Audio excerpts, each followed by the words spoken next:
தமிழ் சினிமாவுக்கு எதனால கோலிவுட்னு பேர் வச்சாங்க? It's all because of Kodambakam. New shots every day. Subscribe below. Absolutely you are right.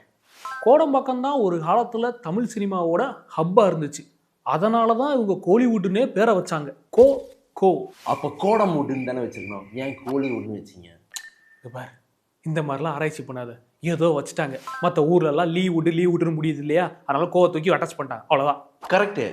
கோடம்பாக்கத்தில் தான் நிறைய ஸ்டூடியோஸ் இருந்திருக்கு. ஒரு காலத்தில் சின்னது பெருசுன்னு பல ஸ்டூடியோக்களால் சூழப்பட்ட கோடம்பாக்கம் இப்போ கொஞ்சம் ஸ்டூடியோஸ் தான் இருக்குது. உதாரணத்துக்கு நம்ம ஏவிஎம் எடுத்துக்கோ, பிரசாத் எடுத்துக்கோ, விஜயா எடுத்துக்கோ, இவங்கெல்லாம் வந்து பயணியராக இருந்தவங்க. அவங்களே ஏவிஎம்ல பார்த்தீங்கன்னா பின்னாடி 2-3 ஸ்டூடியோ இடிச்சு போட்டு அப்பார்ட்மெண்ட் கட்டிட்டாங்க. இன்னொரு விஷயம், கோடம்பாக்கத்தில் தான் நிறைய ஆக்டர்ஸோட வீடும் இருக்குது. என்னதான் கோடம்பாக்கத்துக்கு சுற்றி இருந்த ஸ்டூடியோஸ்லாம் ஷட் டவுன் ஆகியிருந்தாலும் இன்னைக்கும் கோடம்பாக்கம் தான் தமிழ் சினிமாவோட சென்டர் பாயிண்ட்.